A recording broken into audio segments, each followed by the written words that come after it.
Hi hello everyone, welcome to our channel Nivas info.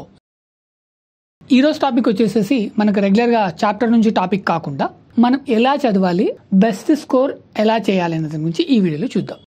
ఈ వీడియోలో మనము బెటర్ స్కోర్ చేయడానికి నేను ఒక టాప్ 5 థింగ్స్ గురించి డిస్కస్ చేస్తాను. ఇందులో ఫస్ట్ వన్ వచ్చేసి ఏంటంటే చదువుతున్న ప్లేస్ అనేది చాలా ఇంపార్టెంట్. మనము స్కూల్కి కానీ కాలేజ్ కానీ వెళ్ళినప్పుడు మనకు ఒక అట్మాస్ఫియర్ అనేది ఉంటుంది. కానీ మన ఇంటి దగ్గరకు వచ్చేటప్పటికి డిఫరెంట్ టైప్ ఆఫ్ అట్మాస్ఫియర్ ఉంటుంది. అంటే స్టూడెంట్ కి డిఫరెంట్ ఉంటుంది. ఇక్కడ నేను చెప్పేది ఏంటంటే నువ్వు చదువుకోవడానికి ఒక కంఫర్ట్ ప్లేస్ ని సెలెక్షన్ చేసుకో, అంటే ఒక కంఫర్ట్ టైం సెలెక్షన్ చేసుకో. ఎందుకంటే నువ్వు చదువుకుంటున్నప్పుడు ఎలాంటి డిస్టర్బెన్స్ లేకుండా పీస్ఫుల్ గా అనేది కంపల్సరీ ఉండాలి. నీ చుట్టూ ఉన్న అట్మాస్ఫియర్ ఎంత పీస్ఫుల్ గా ఉంటే నువ్వు అంతా కాన్సన్ట్రేట్ చేయగలవు. సో ఫస్ట్ ఇది చెక్ చేసుకొని చదవడం స్టార్ట్ చేయి. మనకు ఆల్రెడీ క్లాస్ రూమ్లో ఒకసారి మన టీచర్ ఎక్స్ప్లెయిన్ అనేది చేస్తాడు. ఇంటికి వచ్చిన తర్వాత నువ్వేం చేయకు, ఫస్ట్ ఒకసారి చాప్టర్ మొత్తం ఒకసారి చదువు. చదివిన తర్వాత ఆన్సర్స్ చేయి. మనకి క్వశ్చన్ ఆన్సర్స్ సమ్ డిఫరెంట్ ఒక్కొక్క స్టూడెంట్కి ఒక్కొక్క లెవెల్లో కొన్ని ఆన్సర్స్ అయితే చేయాల్సి ఉంటుంది. అది టెస్ట్ కావచ్చు, ఎంసీక్యూ కావచ్చు, ఇంకేదైనా కావచ్చు. వాటికి ఆన్సర్ చేయి. ఆన్సర్ చేసిన తర్వాత మళ్ళీ ఒకసారి చదువు. ఆన్సర్స్ చేసాము అయిపోయింది అని అక్కడితో వదిలిపెట్టకు. ఆన్సర్స్ చేసిన తర్వాత కూడా మళ్ళీ ఒకసారి చదువు. ఇది ఎందుకు చదవమంటున్నాను అనేది నీకు చదివిన తర్వాత అర్థమవుతుంది. నీకేమర్థం అయ్యింది అనేది కామెంట్ రూపంలో టెక్స్ట్ చేయడం మర్చిపోకు.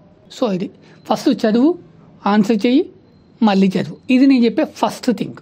నెక్స్ట్, మనం ఇలా చదువుతూ ఉన్నప్పుడు మనకు ఒక్కొక్కసారి మన బ్రెయిన్ అనేది బోర్ ఫీల్ అవుతుంటుంది. అంటే మన బ్రెయిన్ అనేది ఇంట్రెస్ట్ చూపించదు.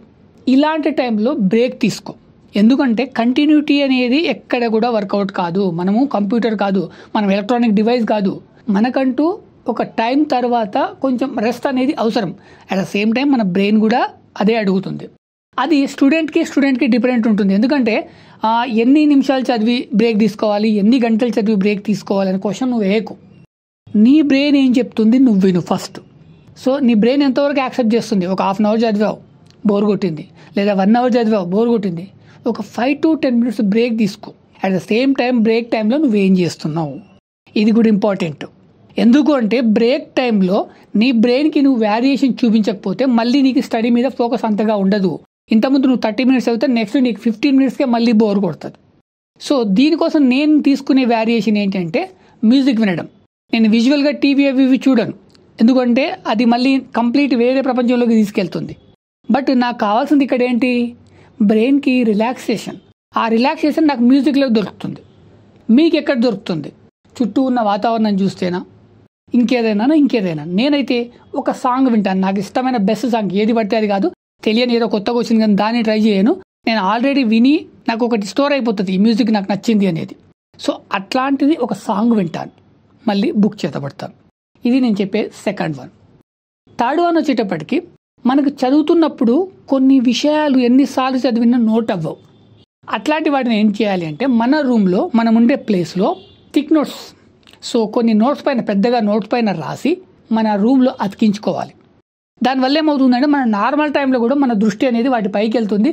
అది ఏంటి అనేది మన బ్రెయిన్ అనేది రివైండ్ చేస్తుంది. జస్ట్ లైక్ కొన్ని ఫార్ములాస్ ఉంటాయి. సో ఆ ఫార్ములాస్ అనేవి అంత తొందరగా నార్మల్ విషయం స్టోర్ చేసుకున్నంత ఈజీగా ఆ ఫార్ములాస్ని మనం స్టోర్ చేసుకోలేం. అట్లాంటి వాటిని మనం కొంచెం పెద్ద అక్షరాలతో రాసి మన రూమ్లో స్టిక్ చేసుకున్నట్టయితే అవి మనము 10 సార్లు చదివిన దానికంటే ఎక్కువగా స్టోర్ అవుతుంది మన బ్రెయిన్లో. ఇది నేను చెప్పే థర్డ్ వన్. సో మన రూమ్లోకి వెళ్ళామంటే ఇవే ఉండాలి. అట్ ద సేమ్ టైం వాటిని ఎప్పటికప్పుడు మారుస్తూ ఉండాలి. ఒకటి ఎప్పుడో పెట్టేసేసి ఇంకా దాని మీదే ఫోకస్ చేయకూడదు. ఎందుకంటే మనకు నెంబర్ ఆఫ్ సబ్జెక్ట్స్ ఉన్నాయి, నెంబర్ ఆఫ్ టాపిక్స్ ఉన్నాయి, ఆ టాపిక్స్లో నెంబర్ ఆఫ్ ఫార్ములాస్ ఉన్నాయి, ఇంకా నెంబర్ ఆఫ్ థింగ్స్ ఉన్నాయి. వాటన్నిటిని కూడా నువ్వు పేపర్లో రాసి నీ రూమ్లో నీకు కనిపించే విధంగా, మామూలు టైంలో కూడా కనిపించే విధంగా పెట్టుకున్నావంటే నీకు చాలా చాలా చాలా ప్లస్ అవుతుంది. దీని తర్వాత నేను చెప్పేది ఫోర్త్ వన్. మీరు ఎప్పుడు ఒకే చోట కూర్చోండి. మీరు ఒక అట్మాస్ఫియర్లో కూర్చొని చదువుతారు. మీకు ఒక పీస్ఫుల్ ప్లేస్లో కూర్చొని చదవమని ముందు చెప్పాను. అక్కడ కూర్చొని చదువుతున్నప్పుడు కూడా ఆఫ్టర్ సమ్ పీరియడ్ తర్వాత మీకు బోర్ అనేది వస్తుంది. ఆ బోర్ వచ్చినప్పుడు బ్రేక్ తీసుకోమని కూడా చెప్పాను. బట్ నీకు ఇంకా లాంగ్ టైం నువ్వు ఇంకా బెటర్గా చదవాలి అంటే ఎప్పుడు కూర్చొని కాకుండా కొన్నిసార్లు నువ్వు ఉన్న ప్లేస్లో నడుస్తూ చదువు, వాక్ చేస్తూ చదువు. నీకున్న ప్లేస్లోని, బయట రోడ్ మీద కాదు. ఓకే, నీకు డిస్టర్బెన్స్ లేని ప్లేస్ ఏదైతే ఉందో అదే ప్లేస్లో బుక్ చేత పెట్టుకుని నడుస్తూ చదువు. దీని తర్వాత నేను లాస్ట్ అండ్ ఫైనల్గా చెప్పే సజెషన్ ఏంటంటే లాంగ్ టైం ప్రిపరేషన్ అనేది చాలా చాలా చాలా ఇంపార్టెంట్. మనకి ఏదో ఎగ్జామ్స్ ముందులో ప్రిపేర్ అవుతూ మనకు సబ్జెక్ట్ వచ్చినట్టు అనిపిస్తుంటుంది. కానీ ఎగ్జామ్ హాల్లోకి వెళ్ళిన తర్వాత ఆ క్వశ్చన్ చూడగానే మనకు ఒక క్వశ్చన్ మార్క్ మళ్ళీ వస్తుంది. క్వశ్చన్ చూడగానే మనకి క్వశ్చన్ మార్క్ వస్తుంది. అలా రాకూడదు. క్వశ్చన్ చూడగానే మనకి క్వశ్చన్ మార్క్ ఎందుకు వస్తుంది? అరే జస్ట్ నేను ఇంతకుముందే చదివాను, జస్ట్ నిన్ననే చదివాను. కానీ నిన్న మనం నువ్వు ఎన్నో టాపిక్స్ చదువుతావు. ఎందుకంటే టైం దగ్గరకు వచ్చినప్పుడు స్పీడ్గా ఉంటుంది ప్రిపరేషన్. ఆ స్పీడ్లో మన మెమరీ అనేది దాన్ని స్టోర్ చేసుకోరు. అదే నువ్వు అకాడమిక్ ఇయర్ స్టార్ట్ అయినప్పటి నుంచి నీ ప్రిపరేషన్ స్టార్ట్ చేస్తే, నీకు ఎగ్జామ్స్ కంటే 1 month ముందే నీ సబ్జెక్ట్స్ మొత్తం ప్రిపరేషన్ అనేది కంప్లీట్ అయితే నీకు ఎగ్జామ్స్ ముందు ఏముంటుంది? రివైండ్ మాత్రమే ఉంటుంది. ఇది చాలా బెస్ట్ ఫార్ములా. నేను ఇక్కడ చెప్పేది ఏంటంటే ముందు నుంచే లాంగ్ టైమ్గా ప్రిపేర్ అవ్వండి. షార్ట్ టైం ప్రిపేర్ అవ్వకండి, లాంగ్ టైం ప్రిపేర్ అవ్వండి. ఎగ్జామ్స్ ముందు మీరు రాసుకున్న నోట్స్, మీరు అతికించుకున్న స్టిక్ నోట్స్, వాటిని ఒకసారి రివైండ్ చేసుకోండి. అప్పుడు మీరు తప్పకుండా బెటర్ స్కోర్ చేయడానికి చాలా చాలా ఛాన్సెస్ ఉంటుంది. ఇది ఈరోజు నేను చెప్పాల్సుకున్న విషయం. ఈ వీడియో కనుక మీకు నచ్చినట్లయితే లైక్ చేయండి, షేర్ చేయండి. అదేవిధంగా మీ ఒపీనియన్ కామెంట్ రూపంలో తెలియజేయడం మర్చిపోవద్దు. మళ్ళీ ఇంకొక వీడియోతో మళ్ళీ కలుద్దాం. Thank you.